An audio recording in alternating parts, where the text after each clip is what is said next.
A billionaire finds two twin girls leaving a drawing on his son's grave. When he sees what they drew, he is shocked and starts to cry. The clock showed exactly 8:30 in the morning when Nathaniel Reeves parked his car at the entrance to the cemetery, punctual as always. Not even death had changed his habits. The keys turned in the ignition one last time before silence fell. Nathaniel remained seated, looking through the windshield at the iron gate he knew so well. A sigh escaped his lips as he adjusted his tie, an automatic gesture, like so many others in his life now. He picked up the flowers from the passenger seat, white lilies, her favorites. He never brought anything specific for Oliver. What would a 9-year-old boy like to receive at a grave? This question tormented him every month. His steps along the stone walkway followed the same rhythm as always. He greeted the groundskeeper with a brief nod and turned right at the third fork. 20 more steps, and he would be there. He knew the way by heart. "Time heals everything, Mr. Reeves," the therapist had said in the last session, before Nathaniel decided he no longer needed therapy. What a joke. Time didn't heal anything. It only taught you to carry the emptiness around like a work briefcase, something heavy you take everywhere but never open in front of others. The double headstone came into view. Grey marble, simple and elegant, just like Emily and Oliver had been in life. Somewhere in his mind, Nathaniel knew Emily would have approved of the choice. She always preferred things without exaggeration. "Good morning," he murmured to the wind, as he did every month, 3 years, 2 months and 18 days. That was the exact time since the accident. A truck, a miscalculated turn, a phone call at 3 in the morning that destroyed his world. He had been in a meeting in Chicago when it happened. He never forgave himself for not being in the car with them. As he approached to place the flowers, something different caught his attention. A piece of paper rested on the smooth stone. That was unusual. No one but him ever visited this grave. Nathaniel leaned over to pick up the object. It was a crayon drawing, the kind of art small children make in kindergarten. 3 stick figures holding hands, smiling under a bright yellow sun. 2 identical girls with intensely red hair. And in the middle, a boy with brown hair. His fingers trembled. The boy in the drawing wore a green t-shirt, Oliver's favorite, and on his left wrist, a blue line represented the bracelet his son never took off, a gift from his last birthday.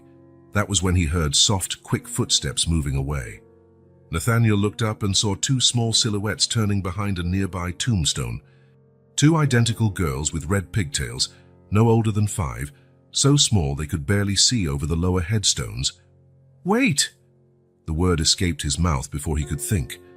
But the girls had already disappeared among the graves, their hurried steps echoing briefly before vanishing completely. Nathaniel looked again at the drawing in his hands. The boy was undoubtedly Oliver. The same details Oliver insisted on adding in all his drawings. The green t-shirt, the blue bracelet, even the slightly crooked smile on the right side.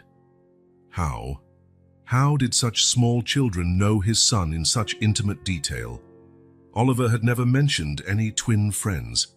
Emily had never talked about them. Who were these children, and why did they bring flowers and drawings for his son? A strange feeling took over his chest. It wasn't just pain, as in the last 3 years, but something else. Curiosity. A spark of something he hadn't felt in a long time. The drawing shook in his hands as the first tears ran down his face. They weren't only tears of sadness this time. They were tears of confusion, of unanswered questions, of a mystery that now opened up before him when he least expected it. His eyes burned as he stared at the spot on the horizon where the girls had disappeared. His grief routine, for the first time in 3 years, had been broken. Nathaniel folded the drawing carefully and placed it in the inside pocket of his suit jacket, next to his heart.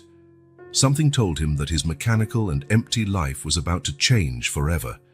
Nathaniel couldn't sleep that night. The drawing of the 3 children holding hands stayed on his bedside table while he stared at the ceiling. The little red-headed twins seemed to have appeared out of nowhere, like ghosts, leaving only questions behind. The next morning, he called the office and informed them he would be late. For the first time in years, something other than work occupied his thoughts. He returned to the cemetery as soon as the gates opened. The drawing was safely in his pocket as he walked toward the small administration office in the center of the grounds. A discreet sign read, "Management," on the worn wooden door. "Good morning," he said to the gray-haired lady sitting behind the desk. Her name tag read Martha. "I need some information." Martha looked up from the papers she was organizing. "How can I help you, sir?" "Yesterday I saw two small girls here, red-headed twins, about 5 years old. They left a drawing on my son's grave." The woman's face lit up with a smile. "Ah, Sophie and Clara. They're adorable, aren't they?" Nathaniel felt a shiver upon hearing the names confirmed so easily, so he hadn't imagined it. "Do they come here often?" "Every week," Martha replied, adjusting her glasses. "They always bring drawings and wildflowers they pick along the way. Little kind souls."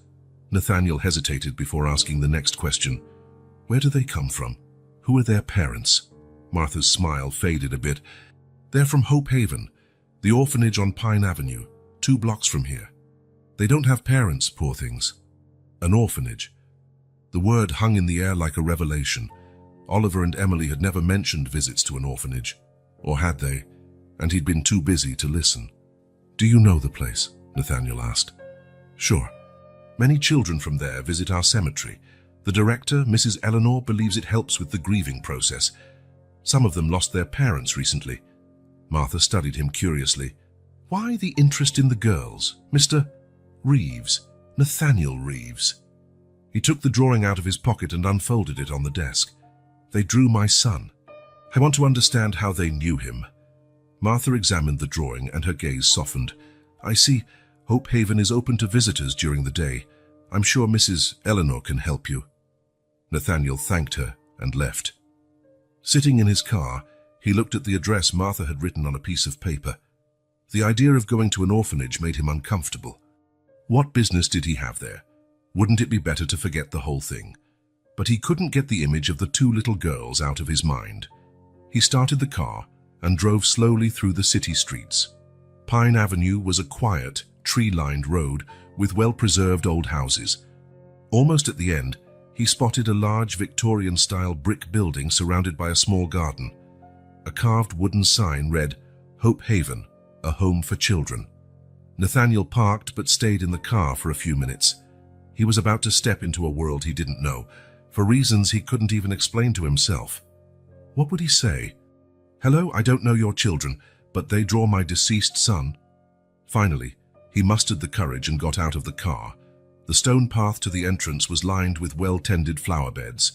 The sound of children's laughter came from the side yard. He rang the bell and waited.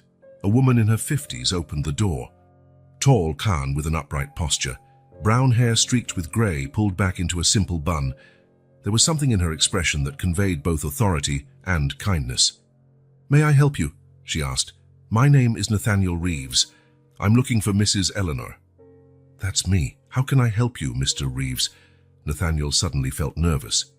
I'm here about Sophie and Clara." Eleanor's smile disappeared instantly, replaced by a cautious look.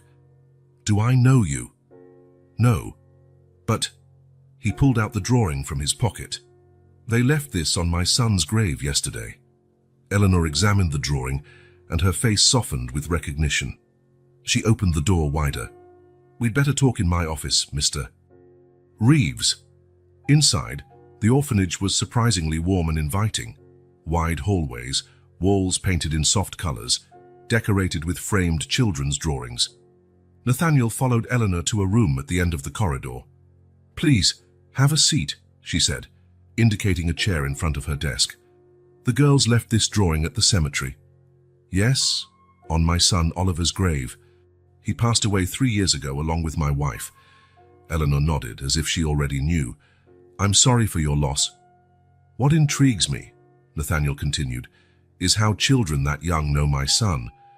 They couldn't have been more than 2 when he didn't finish the sentence.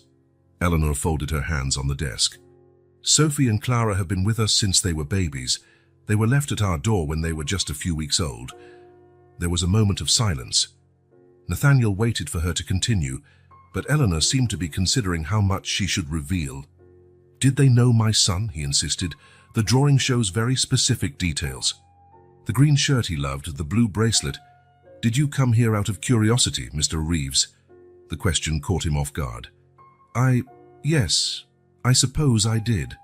Eleanor studied him for a moment. Their names are Sophie and Clara, she finally confirmed. But I can't discuss more details about our children with someone who is still a stranger, even if well-intentioned.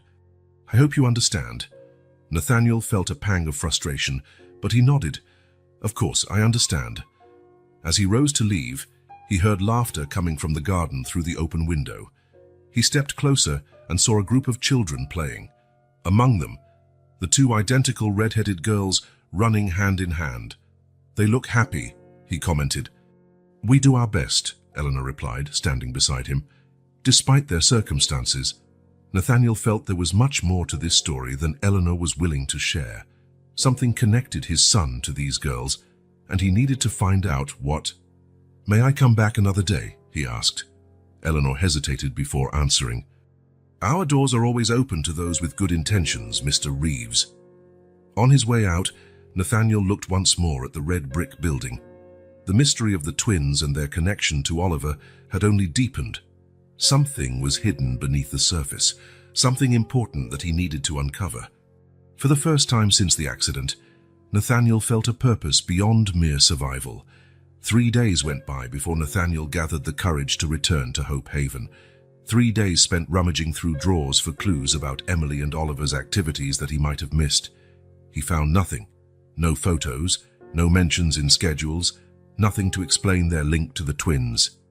On Friday, after leaving the office early, Nathaniel drove to the orphanage. This time, he brought a small package wrapped in colorful paper. If he was going to talk to children, he needed a peace offering.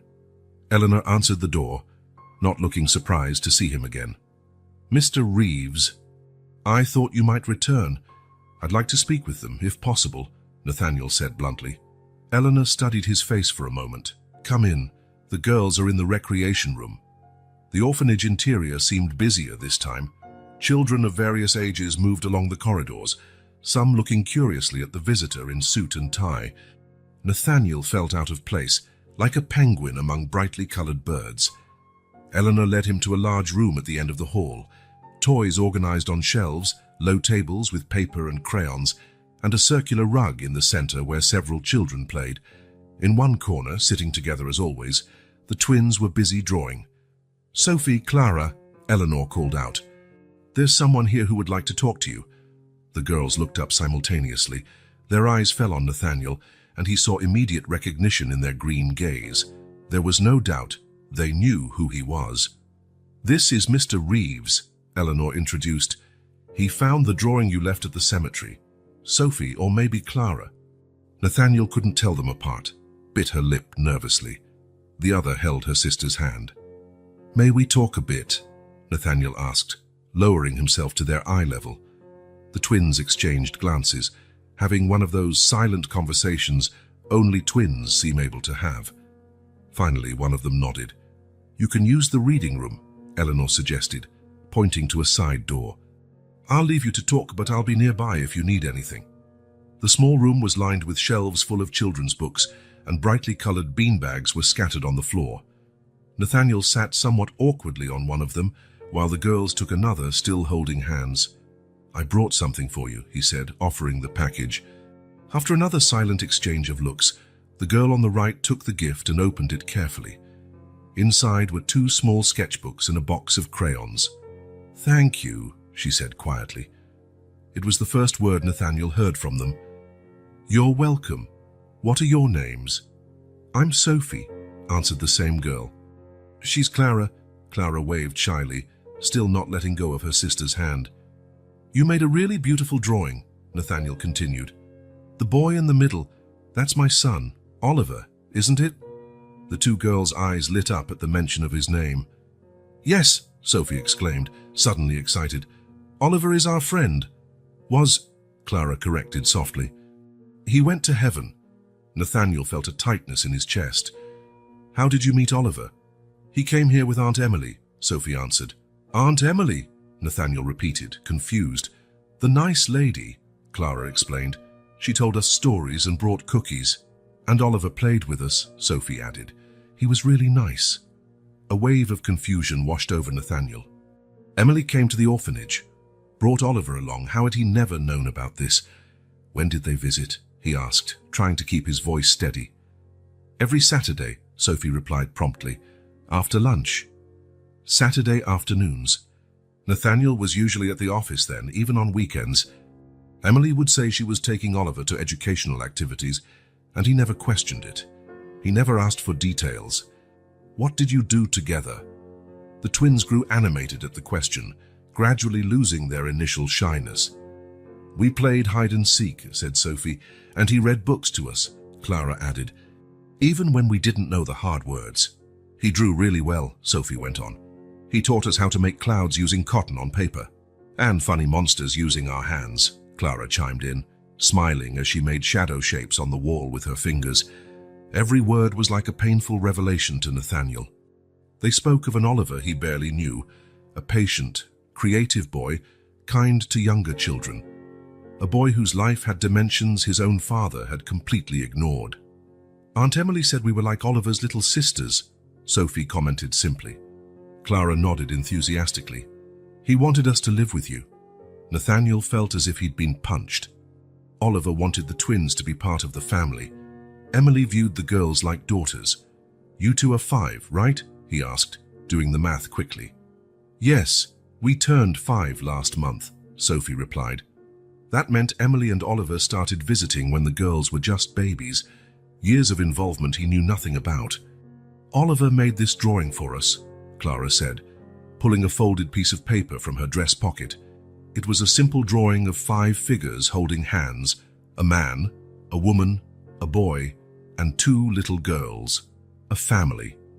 Nathaniel immediately recognized his son's style. The drawing was slightly faded and crumpled, as if it were a treasured object handled frequently. He said that one day we would all be a real family, Sophie explained, pointing at the picture. A knot formed in Nathaniel's throat. There was a whole side to his family's life that he had never known. While he spent hours at the office building a financial empire, Emily and Oliver were building bridges between their privileged world and this orphanage. Aunt Emily promised she would talk to you, Clara said, looking directly at him for the first time, but then she and Oliver went to heaven.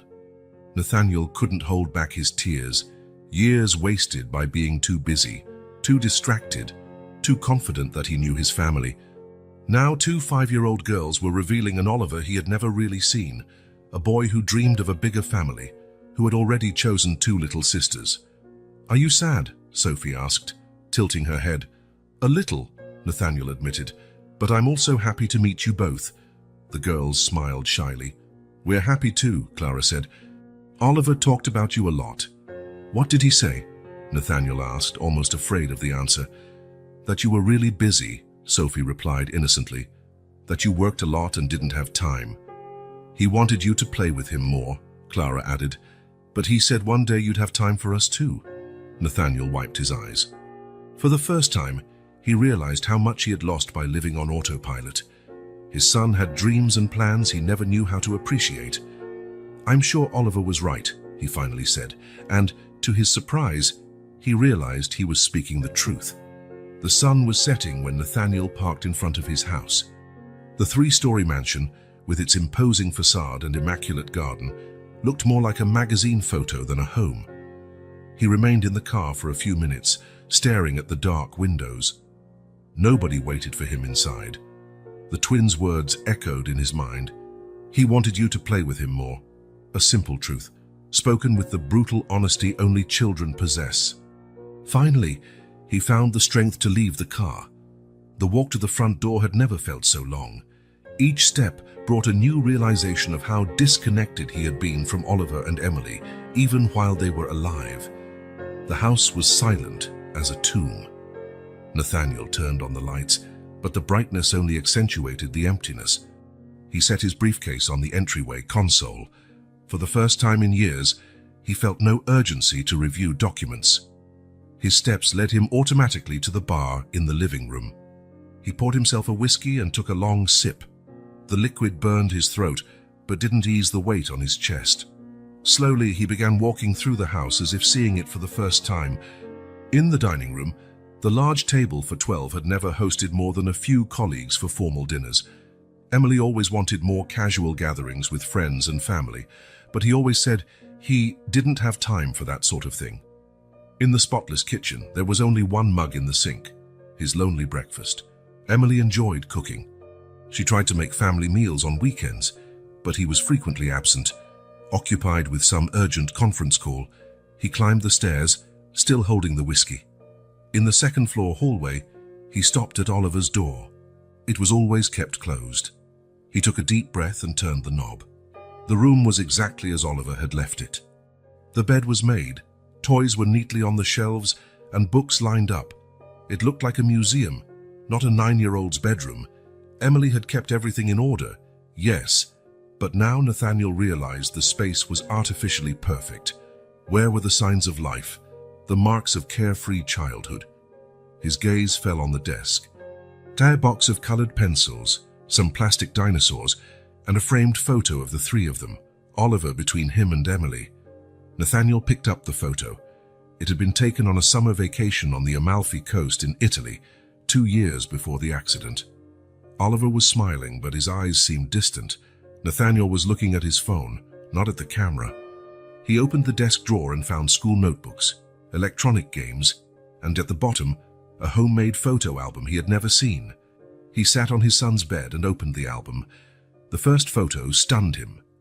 It was Emily holding a baby, not Oliver, but one of the twins. Underneath, in Oliver's neat handwriting, it read, "Sophie sleeping, first day at the orphanage." The date indicated 4 years ago. Page after page, the album revealed a parallel life his family had led while he devoted himself to work.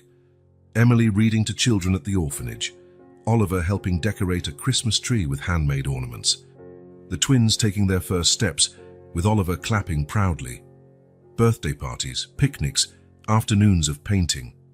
Nathaniel wasn't in any of the photos. On the last page, there was an envelope. Inside, a drawing by Oliver, the same family of 5 people the twins had mentioned.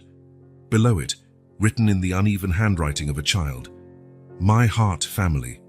One day we'll all be together." Nathaniel closed the album, unable to hold back tears. How could he have been so blind, so absent? While he built a financial empire, Emily and Oliver created meaningful connections, an expanded family he knew nothing about. He left the room with the album in his hands and went to his office. This room had always been his refuge, his pride. Now the walls covered with diplomas and awards felt like they were accusing him. Each framed certificate represented hours stolen from his son. Each trophy was a moment lost forever. He sat in the leather chair and opened the bottom drawer of his desk. There lay the last physical reminder he had of Emily, her journal.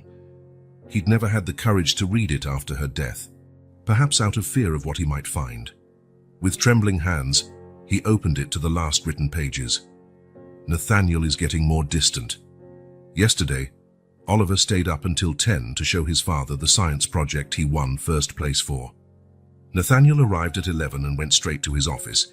In the morning, he left before Oliver woke up. "My heart breaks to see the look on my son's face. He's already given up on getting his father's attention. I'm grateful every day for my volunteer work at the orphanage." Oliver found in the twins the unconditional love he deserves. "I spoke with Eleanor about the possibility of adoption. She thinks we have a chance. Now I need to find a way to bring it up with Nathaniel. I know it won't be easy, but I have hope. Maybe Sophie and Clara are exactly what our family needs to reconnect." That was the last entry. Weeks later, the accident happened, and Emily never had the chance to bring up the idea of adoption. Nathaniel closed the journal, devastated. His house, which he had always seen as a symbol of success, now felt like a mausoleum of lost opportunities. The wide, elegant rooms only amplified the emptiness of his existence. His routine, once seemingly efficient, now revealed itself for what it was: an escape. Working late, waking up early, visiting the cemetery once a month, rituals to avoid facing the loneliness he himself had created. He sat on the living room sofa, surrounded by the kind of luxury that meant nothing. The city lights shimmered through the large windows, but he had never felt more alone. He couldn't stop seeing the twins' identical smiles. The way they spoke of Oliver with such affection, how they kept his drawing as a treasure, and above all on how Emily and Oliver had been present in their lives, while he had been absent in his own son's. A strange sensation began to grow in his chest. It wasn't just guilt or regret. It was something more, a need, a calling. He wanted to go back to the orphanage. He wanted to learn more about those girls who meant so much to his family. Perhaps, Nathaniel thought, it wasn't too late to honor Oliver and Emily's wish. Maybe, through the twins, he could find a way to redeem his failures as a father and husband. For the first time in 3 years, Nathaniel planned the next day around something other than work. He would return to Hope Haven. He didn't know exactly what he would do or say, but he felt he needed to be there. Nathaniel woke before the alarm. For the first time in years, it wasn't work that got him out of bed, but a different purpose. He dressed without haste, choosing more casual clothes, jeans and a simple shirt instead of his usual suit and tie. Looking at himself in the mirror, he barely recognized the man staring back. He had a quick breakfast and left. It was Saturday, the day Emily and Oliver used to visit the orphanage. There was a certain symmetry in that he couldn't ignore. He arrived at Hope Haven shortly after 10 in the morning. Yay. The red brick building looked more alive under the sunlight, with the sounds of children playing in the side yard. For a moment, he hesitated at the door. What would he say? What excuse would he make to explain why he was there? Before he could decide, the door opened. Eleanor was carrying a box of decorations, while a teenage girl held the door for her. "Mr. Reeves," Eleanor said, surprised. "I didn't expect to see you today." Nathaniel cleared his throat. "I was in the area and—" The lie sounded false, even to his own ears. "Actually, I don't have a specific reason. I just felt I should come." Eleanor looked at him for a moment, then nodded. "We're setting up a little party for one of the boys' birthdays. If you don't mind the mess, you're welcome to come in." The inside of the orphanage was bustling with activity. Children of various ages helped hang colorful balloons in the main hall. Staff members arranged tables and chairs. The atmosphere was quietly joyful, very different from the somber image he had in mind for an orphanage.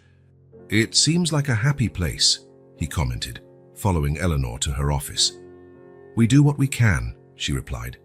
"We can't change their past, but we can offer them a worthy present and hope for the future." In her office, Eleanor gestured for him to sit while she poured 2 cups of tea. "I imagine you have questions about Sophie and Clara," she said, sitting behind her desk. "Yes," Nathaniel admitted. "I'd like to know more about them."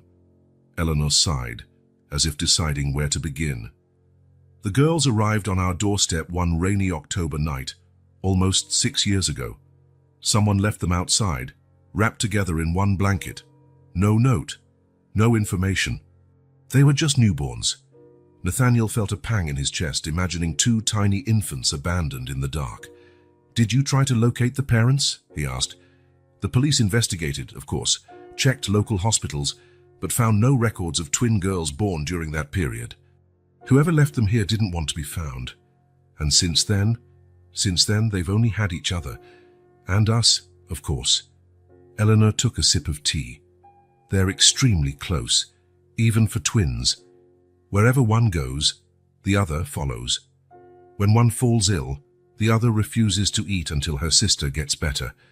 It's an extraordinary bond." "Were there any adoption attempts?" Nathaniel asked hesitantly. Eleanor lowered her cup. "A few families showed interest over the years, but adopting twins is a challenge in itself. Most prefer just one child, and separating Sophie and Clara was never an option we considered." Silence hung between them for a moment. "Emily began coming here shortly after they were born," Eleanor continued. "At first just to read stories to the older kids, but when she met the twins, something special happened. She started visiting more often, and eventually, she brought Oliver. And I never knew," Nathaniel muttered to himself. "Emily mentioned you had other priorities," Eleanor said gently. The phrase, though kindly delivered, hit Nathaniel like an accusation. He had prioritized everything but his family. "What was Emily like with them?" he asked, trying to picture the scene. Eleanor's expression softened. "Wonderful. patient, loving, present. She brought clothes she sewed herself, books, small gifts, but mostly she brought her time and attention. The girls adored her. And Oliver. Oliver was like a big brother to them. He taught them games, told them silly stories that made them laugh until they almost fell over. He protected them from the older kids, a truly special boy. The word struck Nathaniel deeply. What kind of father doesn't know his own son? A noise at the door interrupted their conversation. Sophie and Clara were peeking timidly through the slightly open doorway. "Come in, girls," Eleanor invited. "Mr. Reeves is visiting today." The twins walked in hand as always. They wore simple but clean clothes, jeans, shorts, and matching t-shirts, except for the colors. Their red hair was tied in slightly messy ponytails. "Hello," Nathaniel said, attempting to smile. "Hi," they both answered in unison, still cautious. "The girls can show Mr. Reeves the garden," Eleanor suggested. "If he'd like, of course." Nathaniel nodded, grateful for the opportunity. "I'd love that." Sophie, the more talkative one, held out her hand to him. "Come on. We have a special place." The special place was a small flower bed in the far corner of the garden. Wildflowers grew in apparent disorder, but Nathaniel soon realized there was a pattern. The flowers formed the letter O. "Oliver planted them with us," Clara explained, kneeling beside the flowers. "He said that way we'd always remember him. Even when he couldn't come anymore," Sophie added. "You take really good care of them," Nathaniel commented, touched by the simple gesture. "Aunt Emily taught us," Clara said. "We have to water them every day, but not too much." "I didn't know my son liked gardening," Nathaniel admitted. Sophie looked at him curiously. "There's a lot you don't know about Oliver." The childish frankness caught him off guard. "I think you're right," he finally replied. "Why didn't you ever come with them?" Clara asked, her green eyes seeming to look right through him. The question felt like a slap. "How do you explain to a 5-year-old that you were too busy building an empire that now means nothing?" "I made mistakes," he said simply. "A lot of mistakes." Sophie nodded as if she understood perfectly. "We make mistakes too, but Ms. Eleanor says the important thing is to learn from them." "Your Miss Eleanor is a wise woman," Nathaniel replied. The girls kept showing him around the garden, the tree Oliver taught them to climb, the bench where Emily told stories, the swing Oliver had fixed himself. Every corner held a memory Nathaniel didn't share. At the end of the tour, they returned to the main building. The birthday party had begun, and the twins ran off to join it. Nathaniel stayed behind, watching. "They like you," Eleanor commented, appearing by his side. "They do. They wouldn't have shown you Oliver's garden if they didn't." Nathaniel remained silent, absorbing the information.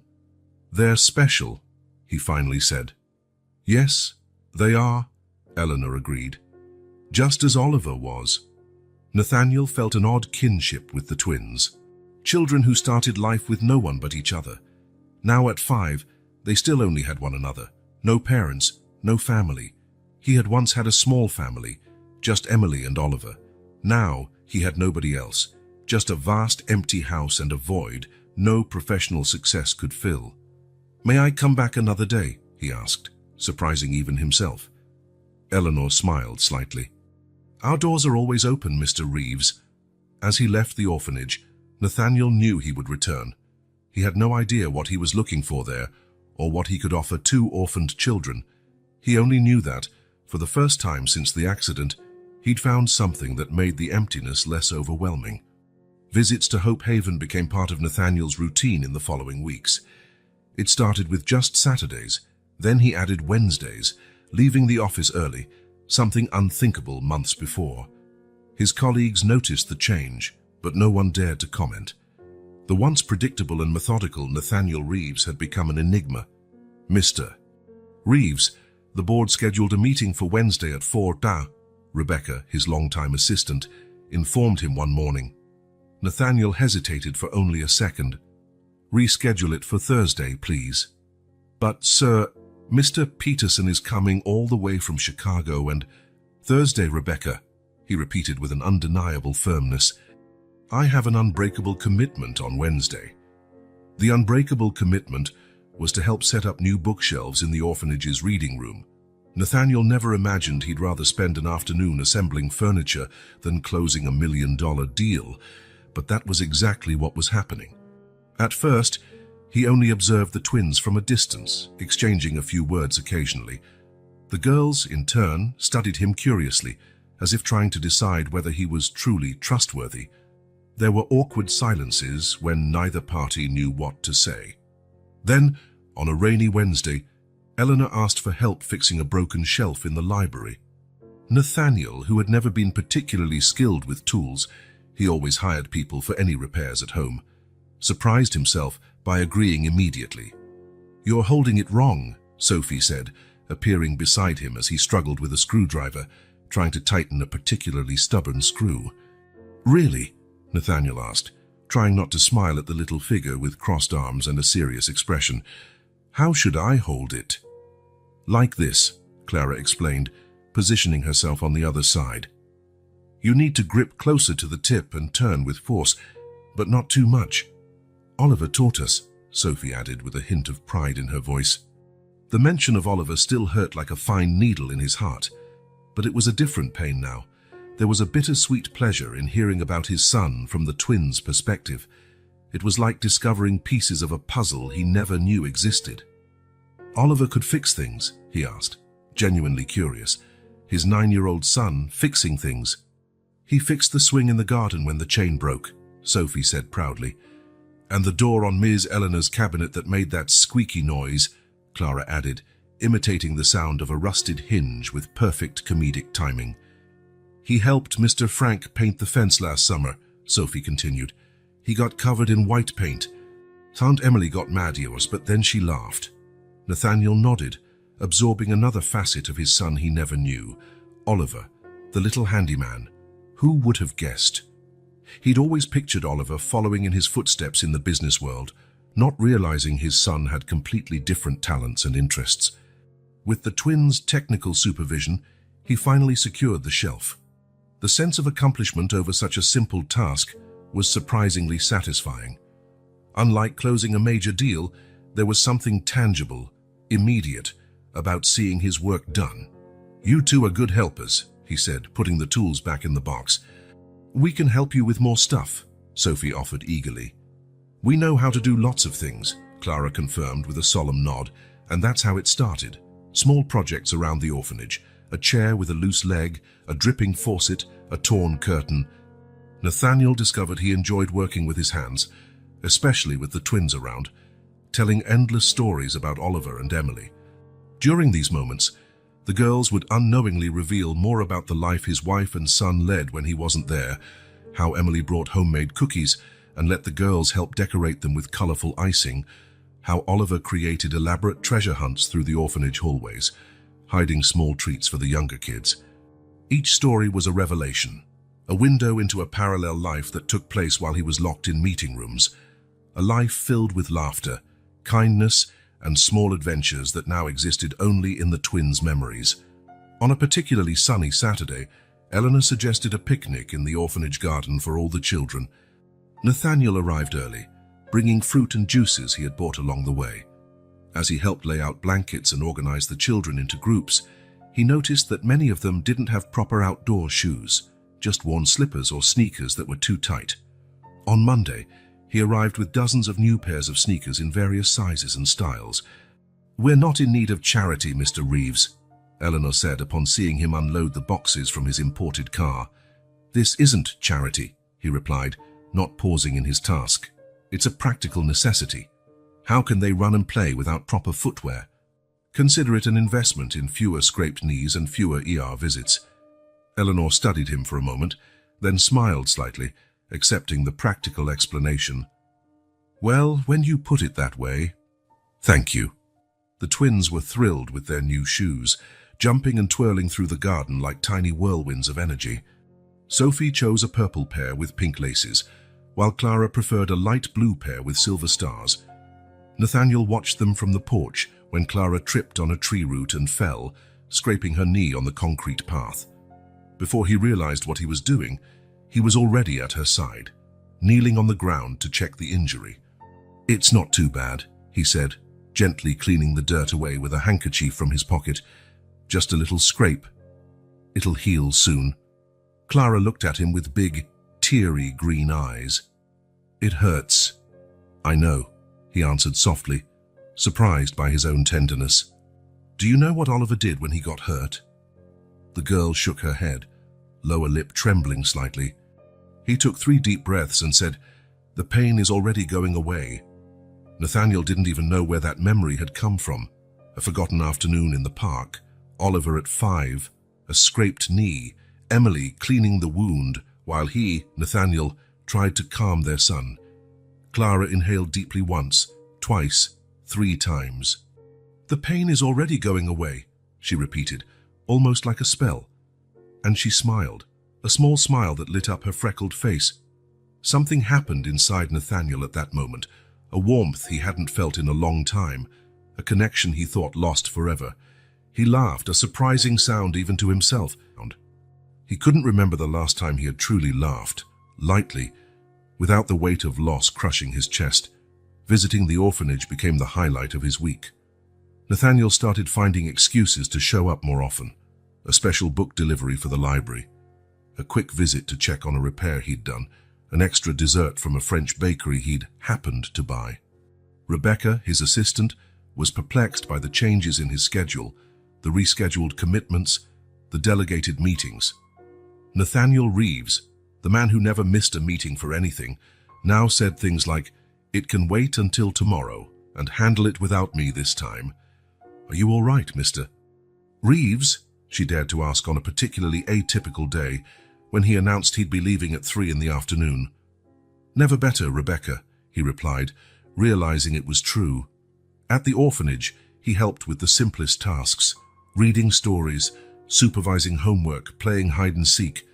He discovered he was terrible at hide-and-seek, too big for obvious hiding spots, too clumsy to fit into corners. But the children loved it when it was his turn to seek, deliberately prolonging the search time. The twins were his constant companions, often hanging on his arms as he walked through the garden. At first, the orphanage staff watched him curiously, then with acceptance, and finally with something that looked like approval. "You're good with them," said Martha, the orphanage cook, watching him help the twins bake cookies. "You're patient." "I never thought I would be," Nathaniel admitted, covered in flour up to his elbows. On one particularly happy afternoon, after a successful session planting daisies in the garden, Sophie casually declared, while washing her hands at the outside sink, "We love you, Uncle Nate." Uncle Nate. The nickname had come about naturally after one of the younger children couldn't pronounce Nathaniel. He had never corrected it. But that simple declaration of love hit him like lightning. The words got stuck in his throat, unable to form a reply. "You don't have to say anything," Clara said, sensing his discomfort with that peculiar intuition children sometimes have.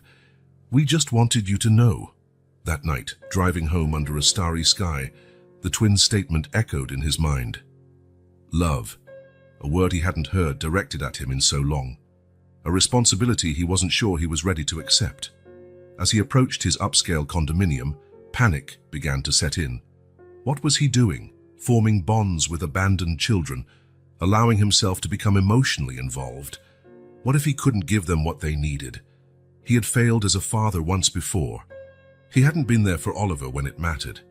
He'd missed precious years buried in work, missing school presentations, soccer games, moments of connection that would never come back. Would it be different now? Or would he end up disappointing Sophie and Clara too? What if another family adopted them first? How long would they stay in the orphanage? What if he built this bond only to watch them leave? Or worse, what if something happened to them, like it happened to Oliver and Emily? Could he survive another loss? He parked in the underground garage and remained there, engine off, staring into the darkness. The fear grew like a wave, threatening to swallow him. It would be safer, easier to pull back now before the attachment deepened. The next morning, he called Eleanor before going to the office. "I won't be able to come today," he said curtly, trying to keep his voice steady. "Or tomorrow. I have important meetings I can't postpone." "I see," Eleanor replied after a pause. "The girls will miss you. Please tell them. I have work." The excuse sounded weak even to him. "I will. We'll look forward to seeing you whenever you can come, Mr. Reeves." He spent the whole week buried in work, as in the old days. Long hours at the office, business lunches, conference calls late into the night. His secretary seemed relieved by the return to normalcy, though she sometimes looked at him curiously when he paused mid-sentence, distracted by a thought. But there was no real normalcy. His apartment, once a quiet refuge, now felt unbearably empty. The solitary meals lost what little flavor they had. The work that used to absorb him now felt mechanical and meaningless. He'd catch himself staring at the phone, trying to resist the urge to call the orphanage and ask about the twins. Could he manage not knowing if Clara had learned to tie her shoelaces by herself? If Sophie had finally managed to read that challenging book they'd been working on together? Worst of all were the constant thoughts about the girls. What were they doing? Did they miss him? Were they hurt that he'd suddenly disappeared? Did they need him for some little emergency? A broken toy, a drawing to admire, a scraped knee that needed the 3-breath ritual? On the third day, he dreamed of Oliver. In the dream, his son looked at him with disappointment, holding the twins' hands. "You're doing it again, Dad," Oliver said in the dream. "Running away when things get real." He woke with a start, his face wet with tears. On the fourth day, the weight of his absence became unbearable. In his luxurious office, surrounded by reports and charts, Nathaniel couldn't focus. His mind kept drifting back to the orphanage, to the 2 little redheads who had brought light into his life. Suddenly, he made a decision. He picked up the phone and cancelled all his meetings for the day. Rebecca's eyes widened, but she asked no questions as he rushed past her desk toward the elevator. He drove over the speed limit to Hope Haven, feeling every second as an eternity. What would he say? How would he explain his disappearance? Would the children forgive him? When he arrived, his heart pounded. He found the twins sitting on a bench in the garden, beneath Oliver's favorite tree, quietly drawing side by side. He paused a few yards away, watching them for a moment. So small, so vulnerable, yet so resilient. "Hi," he said simply, when he finally found his voice. They looked up at the same time, and their freckled faces lighting up instantly when they recognized him. There was no accusation, no reproach, just pure childish joy, the kind of immediate forgiveness only children can offer. "You came back," Sophie exclaimed, running to hug him so tightly he almost toppled over. Clara followed her sister, more reserved but just as happy. "We missed you, Uncle Nate." "I missed you too," Nathaniel admitted, feeling the knot in his throat loosen. "Very much." Clara pulled away for a moment, taking 2 sheets of paper from the bench. "We made these for you," she said shyly, extending the drawings. Nathaniel took them. On the first, 3 figures held hands under a smiling sun. He was recognizable by the suit drawn with a black pen, while Sophie and Clara had vibrant red hair and huge grins. In the second drawing, a solitary figure stood in a large house surrounded by grey clouds and raindrops. The message was clear, even for 5-year-olds. Together they were happy. Apart, they were sad. They're beautiful," he said, voice thick with emotion. "You're not going away again, are you?" Clara asked, her small hand gripping his firmly, as if afraid he might vanish at any moment. The question was simple, but the answer wasn't. Nathaniel knelt to their eye level. "I'll try not to leave again. But sometimes adults have to work, do things." "You don't like us anymore?" Sophie asked directly, with that cutting honesty children possess. "Of course I do," Nathaniel said immediately. "I care about you both very much." "Then why did you disappear?" Sophie insisted. Nathaniel took a deep breath. How to explain fear and insecurity to such small children? Sometimes grown-ups get scared," he finally said. "Scared of what?" they both asked in unison. "Of caring too much," he answered honestly. "Of losing what they love."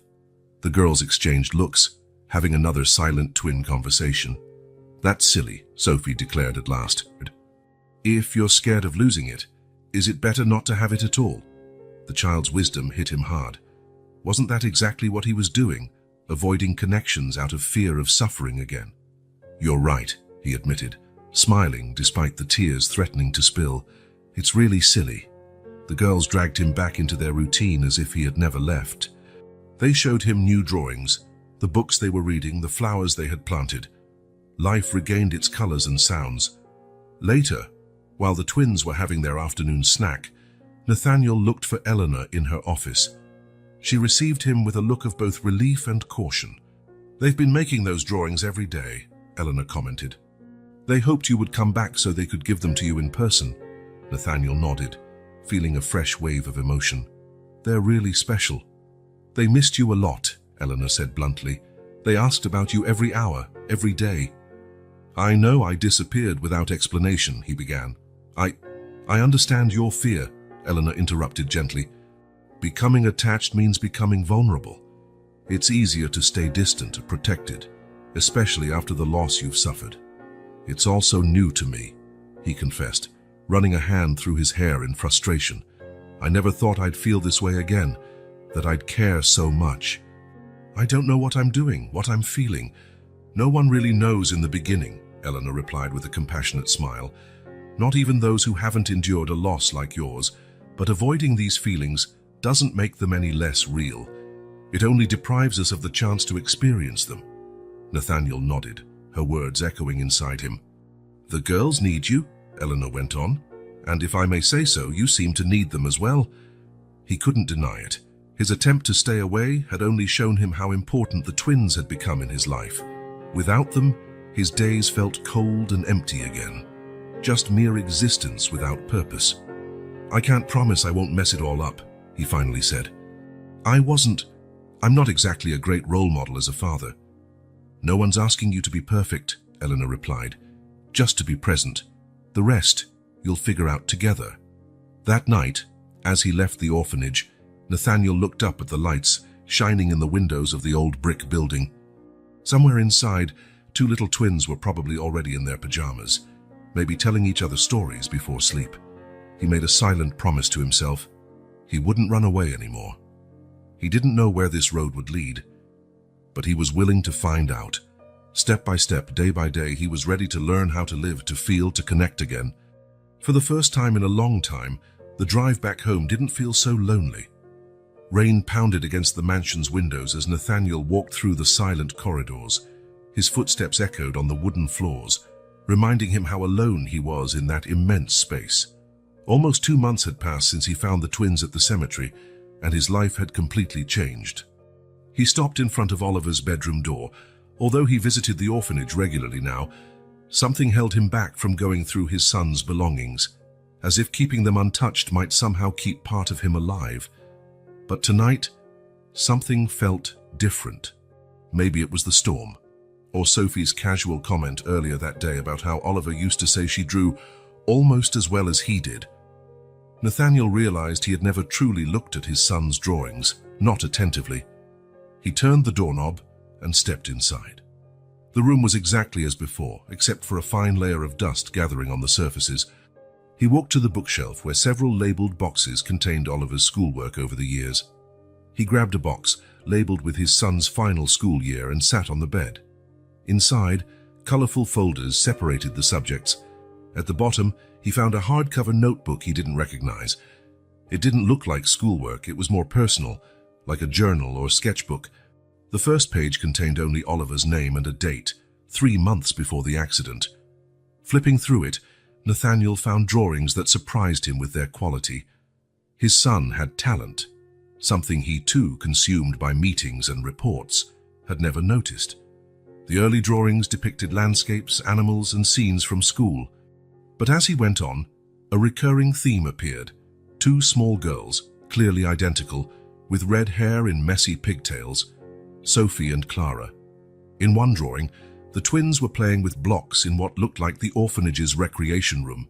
In another, they were in the garden helping plant flowers. The level of detail was impressive for a 9-year-old. Oliver really observed them with care and affection. Nathaniel turned another page and stopped, his heart racing. This drawing was different. It showed 5 people holding hands in front of a house. Him, Emily, Oliver, and the 2 twins. One family. Beneath it, in careful handwriting, Oliver had written, "My sisters." I wanted a bigger family with them. Nathaniel felt like the air had been sucked from his lungs. The notebook trembled in his hands as he stared at those simple but profoundly revealing words.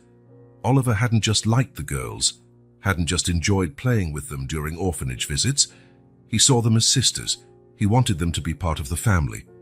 Turning more pages, Nathaniel found other drawings of the same family of 5, one at the beach, one at a dinner table, different settings, but the same 5 characters united. On the last page, Oliver had attached a real photo. It showed him between the twins, the 3 of them smiling broadly for the camera. Under the photo, another message. Mum said one day she'll talk to Dad about adopting Sophie and Clara. I hope he says yes. The notebook slipped from his hands, falling to the floor, the photo sliding out. Nathaniel picked it up with trembling fingers. How had he never seen this picture before? How had he never known his son's deepest wish? The answer was simple and painful. He had never really been present. As the storm raged outside, a different kind of storm brewed within him. Oliver wanted the twins as part of the family. Emily planned to discuss adoption with him. Then fate intervened, taking them before they could realize this dream. Could that be his path now? Following in his son's footsteps, fulfilling what Oliver and Emily never had the chance to do. The question felt too big to answer in the silence of that lonely night. But for the first time, Nathaniel allowed himself to consider the possibility, not as a way to fill the hole left by his family, but as a natural continuation of the love Oliver and Emily had begun to build.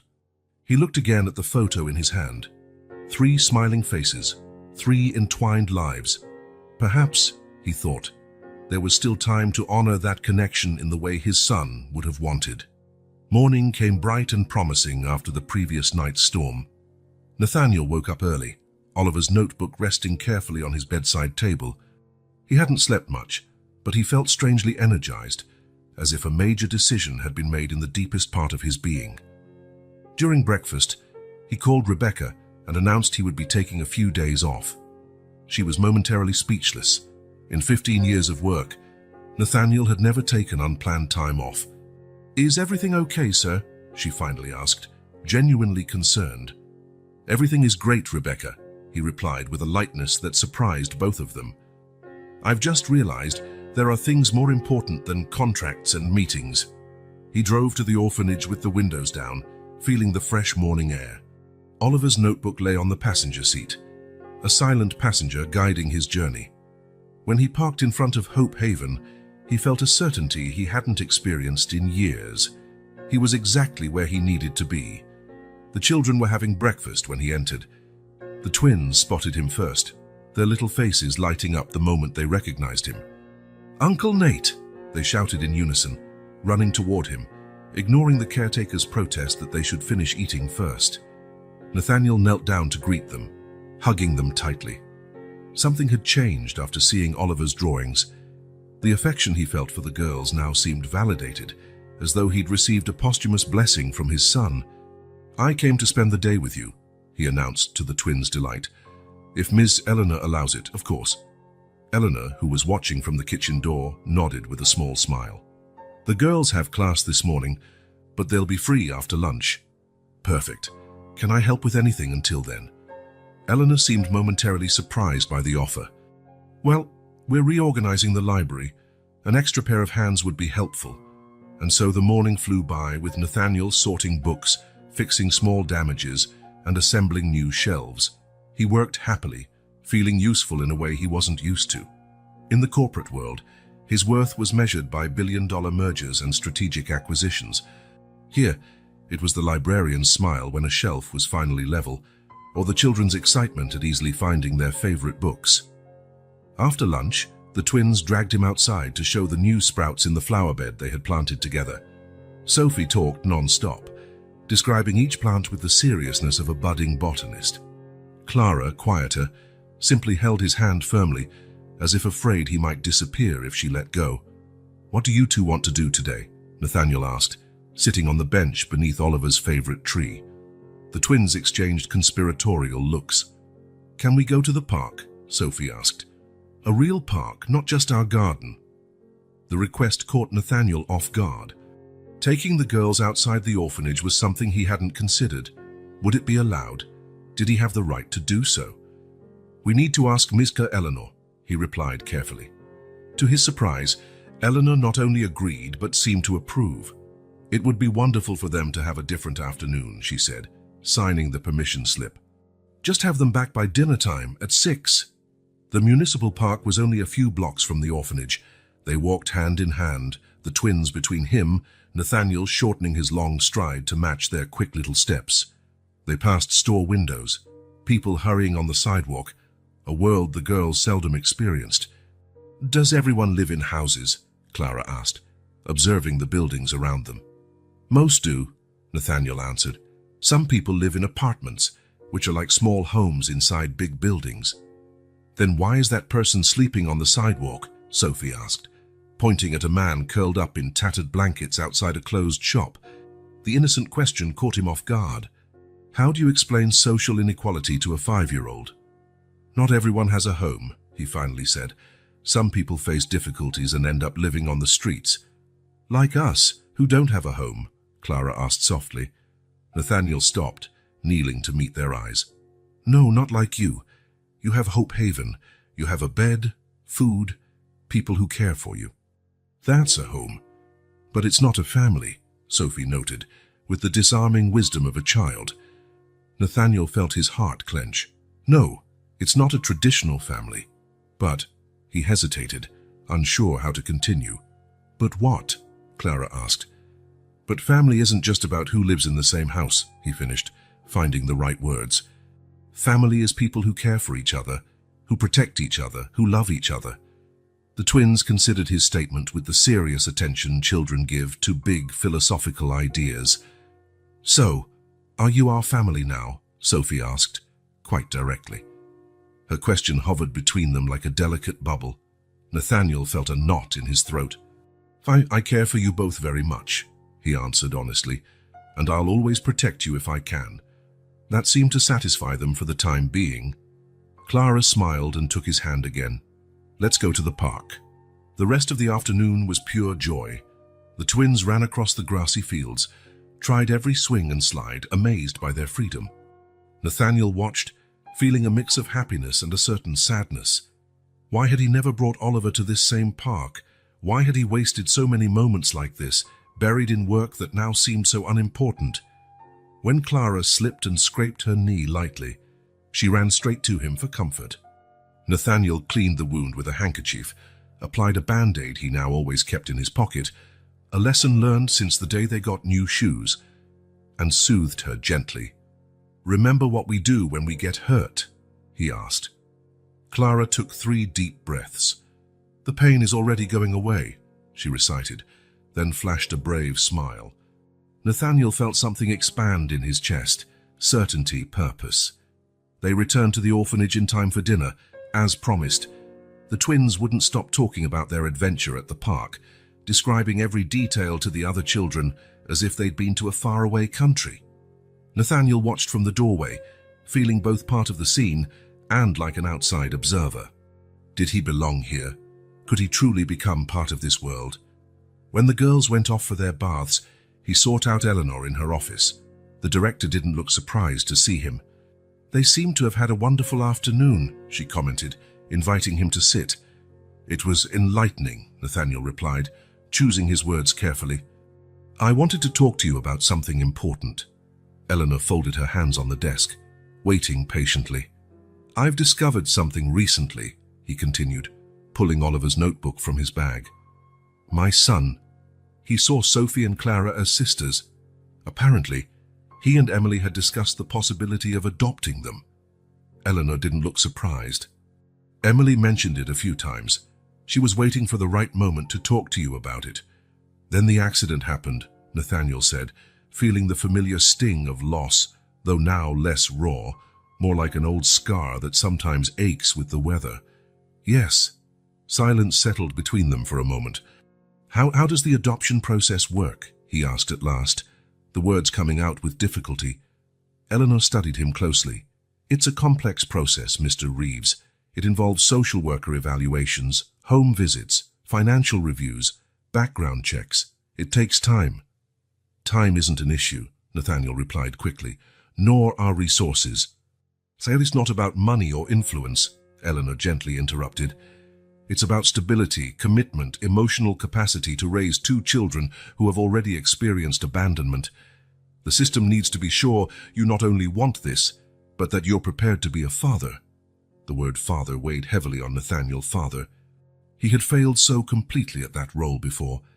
What made him think this time would be different? I wasn't a good father to Oliver, he admitted, finally voicing the painful truth. I was always busy, always distracted. I missed so much. And it terrifies you, Eleanor said softly. The fear of making the same mistakes. Nathaniel nodded, unable to speak. May I offer an observation, Mr. Reeves? Eleanor asked. When he nodded, she continued. The man who walked into this orphanage 2 months ago is not the same man sitting here now. What do you mean? The Nathaniel Reeves I first met was a man closed off by his grief, unable to connect. The man I see now spends entire afternoons playing with children, fixing shelves, taking them to the park, carrying band-aids in his pocket. He hadn't thought of it that way. The person who has changed the most these weeks is you, not the girls, Eleanor went on. They've always been affectionate, always ready to love. You're the one relearning how to open up. Her words hit him deeply. It was true. Something fundamental had shifted within him, slowly, almost unnoticed. But is that enough? He asked, the uncertainty obvious in his voice. Can I really be the father they deserve? No one knows for sure if they'll be a good parent until they're in the situation, Eleanor answered with a kind smile. But I can say you're already acting like one. And most importantly, you're aware of your past mistakes. That's more than many manage. Nathaniel let her words sink in. A faint glimmer of hope grew inside him. What do you suggest I do? He finally asked. Continue as you are. Spend time with them, get to know them better, let them get to know you. Meanwhile, I can put you in touch with a social worker who can explain the formal process. No rush, no pressure. Nathaniel nodded, feeling like a huge weight had been lifted from his shoulders. He didn't have to make a definitive decision at that very moment. He could move forward step by step, day by day. Thank you, he said simply. May I ask a personal question? Eleanor said. When he nodded, she continued. Why are you considering this? Is it because of what you learned about Oliver and Emily's wishes, or is there more? The question made him think, why indeed? Was it just to honor his lost family's memory, or guilt for having been an absent father? Or was it something else, something growing inside him with every smile from the twins, every small hand that reached for his? In the beginning, maybe it was for them, he finally admitted, a way to connect with what I lost. But now, he paused, searching for the right words. Now it's because of Sophie and Clara and me. They brought something back to my life I didn't even know was gone. Eleanor smiled, satisfied with his reply. That, Mr. Reeves, sounds like an honest beginning. That night, before leaving, Nathaniel was invited to the twins' bedroom for story time, a ritual they had established in recent weeks. The girls were already in their beds, eyes shining with anticipation. What story tonight? He asked, sitting on the chair between their beds. Tell us one from when you were little, Sophie requested, pulling the blanket up to her chin. Nathaniel thought for a moment. When I was about your age, I lived near the sea. As he told the story, he watched the girls' attentive faces. At some point, Clara reached out and held his hand tightly. A simple gesture, but one full of meaning. Trust, connection. When he finished, they were both almost asleep. He stood, gently tucking their blankets in, then kissed each on the forehead, an action that had become natural in the last few days. Good night, princesses, he whispered. Good night, Uncle Nate, Sophie murmured drowsily. Will you come back tomorrow? Clara asked, eyes already closed. I will, he promised. Tomorrow and the next day and the next. Driving home under a star-filled sky, Nathaniel realized he no longer thought of his house as a place waiting for him in emptiness. He thought instead of Hope Haven, of the twins, of bedtime stories and scraped knees. At some point, without him noticing, his heart had made a choice. The idea of adoption, which had seemed daunting and uncertain just hours before, now shone like a real possibility. He wasn't sure exactly what it would look like or if he would be up to the task, but for the first time in years, Nathaniel Reeves was willing to try with all his heart to be the man and the father Sophie and Clara deserved. A whole weekend? Eleanor seemed surprised by Nathaniel's request. That's a big step. I need to know if I can do this, he replied with determination. If we're moving towards adoption, I want to be sure I'm prepared for the challenges of caring for them full-time. 3 weeks had passed since their initial conversation about adoption. Nathaniel had filled out forms, gathered documents, and spoken with the social worker. The process was moving forward, but one doubt persisted. Could he truly be a present father? Very well, Eleanor finally agreed. The twins can spend the weekend with you, as long as everything is properly arranged. The girls were overjoyed at the news. Sophie jumped for joy, while Clara, always more reserved, smiled quietly, eyes shining. We're going to stay at Uncle Nate's house? Sophie asked, still incredulous. Yes, if you want, Nathaniel replied. I've set up a special room for you. In fact, he had done much more than that. Over the past weeks, he had completely transformed the guest room. Light green walls, the twins' favorite color, 2 brand new beds with flowery covers, shelves stocked with carefully chosen books and toys. He even installed a star-shaped lamp that projected constellations on the ceiling, after learning Clara was afraid of the dark. On Friday afternoon, Nathaniel arrived at the orphanage with his heart racing. The twins were waiting by the entrance, each with a small backpack containing only their essentials. He had insisted they didn't need to bring much. Everything they might need would be at his home. All set for the big adventure, he asked, kneeling to their eye level. Yes, Sophie answered enthusiastically. Clara just nodded, holding her sister's hand tightly. Nathaniel knew this sign well by now. She was feeling anxious. Is something wrong, Clara? He asked gently. The girl hesitated before speaking in a small voice. What if we miss Hope Haven? Then you tell me and we'll come right back, he assured her. This is just a special visit, and you can call Miss Eleanor anytime. That seemed to comfort her. With their backpacks in the trunk and the girls securely fastened in the back seat, they headed for the Reeves mansion. The twins' eyes widened as they passed through the mansion's large gates. For children raised in the modest orphanage, the 3-story house with expansive grounds looked like a castle from a fairy tale. You live here by yourself? Sophie asked as they walked through the main entrance. Yes, Nathaniel replied, realizing how strange it sounded. So much space for just one person. It must be really lonely, Clara observed, taking in the surroundings with sharp eyes. It was, he admitted, but not today. The tour began. Nathaniel showed them the kitchen, where he had already set aside ingredients for cookies later.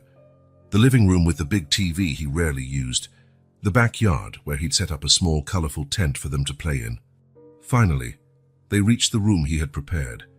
When he opened the door, the girls were silent for a moment, worrying him slightly. Did they hate it? Then Clara let out a quiet gasp, and Sophie ran inside. Is all this for us? Sophie asked, touching the floral quilt in awe. Everything, Nathaniel confirmed. What do you think? It's the prettiest room in the world, Clara declared with conviction, examining the bookshelf. That first night, they baked cookies together. The kitchen, once a place for solitary, hurried meals, became a joyful battlefield covered in flower. The girls' laughter echoed off the walls, filling empty spaces Nathaniel hadn't even realized were there. After dinner, macaroni and cheese, the twins' specialty as he'd discovered recently, they watched a children's movie. Without noticing, all 3 fell asleep on the sofa, a tangle of arms and legs, the film forgotten on the screen. Saturday dawned sunny and perfect for the main plan, a picnic in the national park outside the city. Nathaniel had prepared everything meticulously, sandwiches cut into fun shapes, fresh fruit, juice, and even some treats as a special surprise. On the drive to the park, the girls sang songs they'd learned at the orphanage. Nathaniel smiled, tapping his fingers on the steering wheel. When was the last time he'd sung in the car? Probably with Emily and Oliver, years ago. The park was relatively empty that morning. They found the perfect spot under a large tree overlooking the lake. Nathaniel laid out a checkered blanket and arranged lunch while the twins explored nearby, always within his sight. "Look, Uncle Nate," Sophie called, pointing to a group of ducks swimming close to the shore. "Can we feed them?" "I brought some special seeds just for that," he said, taking a small bag from the picnic basket. They spent almost an hour feeding the ducks, the twins laughing each time the birds came close to eat from their hands. Clara, usually so cautious, showed surprising courage, letting the ducks nibble directly from her palm. After lunch, they explored the nearby trails. Nathaniel took turns carrying the girls on his shoulders when they got tired. Sophie wanted to see everything, investigate every flower, every insect. Clara collected small, colorful stones, tucking them carefully into her pocket. During a rest by the lake, Sophie asked abruptly, "Are you going to be our dad, Uncle Nate?" The question caught Nathaniel off guard. He knew the girls noticed his frequent visits, the gifts, the growing interest. But he hadn't realized they would connect it so directly to the possibility of adoption. I'm thinking about it," he answered honestly. "What do you two think about that?" "I'd really like it," Sophie replied promptly. "We could have picnics every day." Clara remained silent for a moment, thoughtful. "Would we live in your big house?" "Yes," Nathaniel nodded. "In the room I set up for you." "And we'd never go back to the orphanage?" she asked. The question carried a weight that surprised Nathaniel. For children so young, the orphanage was the only home they'd ever known. Moving on, even to something better, could be scary. "You can visit any time you want," he assured them. "Ms. Eleanor and everyone there will always be part of your life." Clara nodded, satisfied with that answer. After another moment of reflection, she looked directly at him with those penetrating green eyes. Oliver would like that. Those simple words hit Nathaniel deep. "Yes," he agreed, voice trembling. He really would. Driving back, Nathaniel realized something extraordinary. The weight he'd carried since the accident, that constant ache that had become part of him, was gone. Not entirely, perhaps it would never disappear fully, but it had transformed into something different, less oppressive. Glancing in the rearview mirror at the sleeping girls, hands still clasped even in slumber, he recognized a strange yet familiar feeling. Happiness. Not the fleeting rush from sealing a major deal, nor the brief satisfaction of professional success. Something deeper, more genuine. For the first time in years, Nathaniel Reeves felt truly happy. That night, after tucking the girls into their new beds, Nathaniel sat in the living room with a cup of tea, reflecting on the day. The challenges, the moments of uncertainty, the small mishaps, like Sophie spilling juice on her dress and crying inconsolably until he managed to fix it with water and a pile of napkins. But mostly, he thought about the sense of wholeness, how time had passed differently, not dragging on tediously, nor rushing by amid deadlines and meetings, but flowing naturally from moment to moment. He picked up the phone and dialed Eleanor's number. "How was the day?" she asked when she answered. "Perfect," Nathaniel replied. "Not perfect in the sense of having no problems, but perfect in the way I needed it to be." There was a moment of understanding silence on the other end of the line. "I think I've found my answer, Eleanor," he finally said. "I want to be a father to those girls." The following weeks were a whirlwind of activity. Nathaniel dove into the adoption process with the same dedication he once reserved for business acquisitions. His home underwent a thorough inspection by the social worker, Margaret Wilson, a middle-aged woman with keen eyes that missed no detail. "Your house is safe for children, Mr. Reeves, but quite formal," she noted during her visit. "Kids need spaces where they can actually be kids." The next day, Nathaniel hired an interior designer with specific instructions to make the mansion more welcoming and child-friendly for 2 5-year-olds. A safety fence was installed around the pool, baby gates on the stairs, and the old ground floor meeting room was converted into a colorful play area. Meanwhile, he continued visiting the twins regularly. After the success of the first weekend, Eleanor allowed them to spend more days with him. Every experience confirmed what Nathaniel already felt in his heart. He wanted to be these girls' father. On a clear October afternoon, he received the call he'd been waiting for. Margaret Wilson informed him, that her preliminary assessment was complete, and he had been approved for the next stage of the process. It meant that, although there were still steps to go, the adoption was well on its way. That evening, he drove to the orphanage with a light heart. He could finally share the news with the twins. He pictured their bright faces, the excitement, the tight hugs. He even brought a small cake to celebrate the moment. Eleanor greeted him at the entrance with a warm smile. "By the look on your face, I assume you have good news." "The best," Nathaniel confirmed. "I passed the initial evaluation. There's still a road ahead, but Margaret thinks everything points to final approval." "I'm very happy for you, Nathaniel," Eleanor said sincerely. "The girls are in the recreation room. Would you like me to call them to my office so you can talk in private?" "Please do." While he waited, Nathaniel nervously straightened the papers on the desk. How could he explain the process to such young children? How would he make them understand that, even though he was initially approved, there were still a few months until the adoption would be final? Sophie and Clara entered, hand in hand as always. Their red hair was braided identically, probably done by one of the more skilled caregivers. "Hello, princesses," Nathaniel greeted, opening his arms for a hug. The twins ran to him, but something was different today, a caution in their movements that wasn't usually there. "I have some very special news," he announced, pointing to chairs so they could sit. "Remember, we talked about the possibility of you coming to live with me, of me becoming your dad." They nodded silently. "Well, I got a call today from Mrs. Wilson, the social worker who visited my house. She said I passed the first phase of the evaluation. That means we're on the right track for me to officially adopt you." Nathaniel waited for an outburst of joy, excited squeals, maybe even tears of happiness. Instead, what he saw stunned him. Sophie lowered her head, staring at the floor. Clara clenched her hands in her lap, fingers intertwined so tightly that her knuckles turned white. "Aren't you happy about the news?" he asked. Confused, silence. Then a small sound escaped Sophie, somewhere between a sigh and a sob. Nathaniel knelt down, his concern growing. "What's wrong, sweethearts?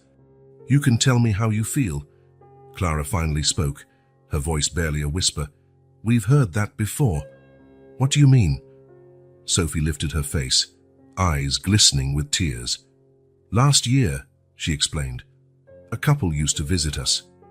They were nice, brought presents. The lady had yellow hair and smelled like flowers. They took us out on lots of outings," Clara continued. "They said we were going to be a family, that they had a yellow room waiting for us. They bought us new dresses," Sophie added, "and backpacks for a new school." Nathaniel felt a twist in his chest, already guessing the outcome. "But then," Clara said, her voice faltering, "they never came back." "Ms. Eleanor said they changed their minds," Sophie concluded. "They decided they weren't ready to have 2 kids. Nathaniel's heart broke at the story. He'd never imagined the twins had already endured such a cruel rejection. Their 5-year-old minds had learned the hard way not to trust adult promises, to shield themselves from disappointment. "I'm so sorry that happened to you," he said gently. "It must have been very sad." They nodded in unison. "I understand why you're worried now. You're afraid I'll change my mind too, aren't you?" Another pair of nods. Nathaniel took a deep breath. How could he prove his intentions were real? How could he build trust with children who had already been so deeply hurt? "You know, grown-ups sometimes make mistakes," he began. "Sometimes they promise things without really thinking. But I want you to know, I've thought about this a lot. It's not something I decided suddenly." He stood and walked to the window, looking out at the garden where they had played so many times in recent months. "When I lost Oliver and Emily, I thought I'd never be happy again," he continued, turning back to them. "I thought I'd never have a family. Then you two showed up, leaving that drawing on the grave, and something changed." The twins watched him intently. "I'm not adopting you because of Oliver, even though I know he'd be very happy. I want to adopt you because you both brought light back into my life. Because when we're together, the 3 of us are happier." He paused, then knelt before them again, taking their small hands in his. "But what matters most is what you want, what you feel. I don't want you to say yes just to please me. I really want to know, would you like to be a family with me?" Sophie and Clara exchanged another look, silently communicating. Finally, Sophie asked, trembling, "What if we do something wrong? Will you change your mind?" The question hit Nathaniel like a blow. The insecurity in those words was heartbreaking. What kind of fear did such little children carry, thinking they had to be perfect to be loved? "Never," he answered firmly. "We all make mistakes. I make mistakes every day. Family means loving each other even when we mess up." Clara studied him carefully.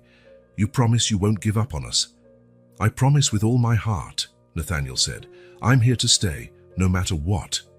After another moment of silence, Sophie finally spoke, her voice charged with held-back emotion. "We always wanted a real family, but we never thought someone like you would pick us," Clara added.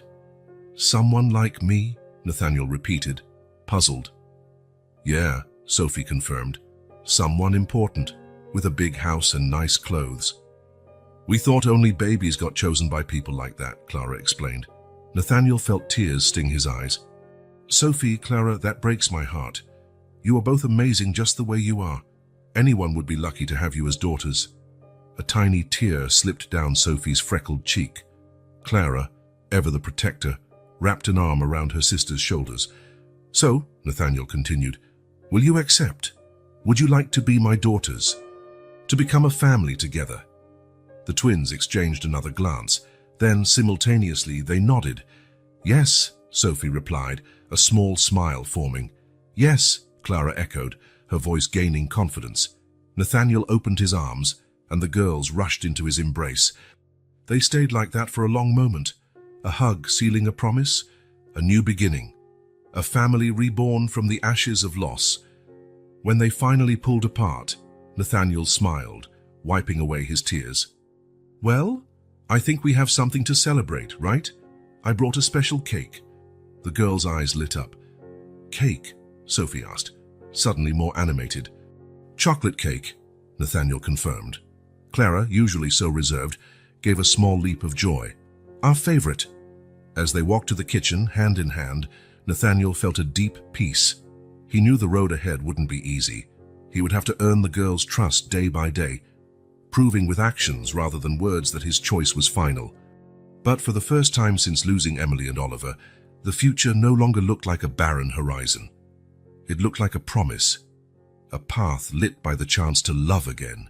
Winter arrived, bringing a dry chill and skies of almost painfully bright blue. There were just 3 days left until the final adoption hearing, the culmination of months of evaluations, interviews, and preparations. On the eve of this big day, Nathaniel woke up with a certainty. He needed to visit Emily and Oliver. He hadn't returned to the cemetery since that first visit with the twins, nearly 6 months ago. Not out of avoidance, but because his life had become a whirlwind of new purposes and responsibilities. Regular visits to the girls, the renovations on the house, endless meetings with social workers and lawyers, it had all filled every spare minute. But that morning, watching the first rays of sunlight paint the sky a gentle pink, he knew it was time. He needed that moment of connection and closure before officially beginning a new chapter of his life. During breakfast, he called Eleanor. "I'd like to take the girls to the cemetery today," he explained. "I know it might seem odd, but—" "It's not odd, Nathaniel," Eleanor interrupted kindly. "In fact, I think it's important. The girls need to understand they're not replacing Oliver, but becoming part of a story that continues." 2 hours later, he parked outside the orphanage. The twins were waiting, bundled in their best coats, a Christmas gift he had given them early the previous week. Bright red that set off their red hair and added color to their pale winter cheeks. "Where are we going today, Uncle Nate?" Sophie asked, as curious as ever.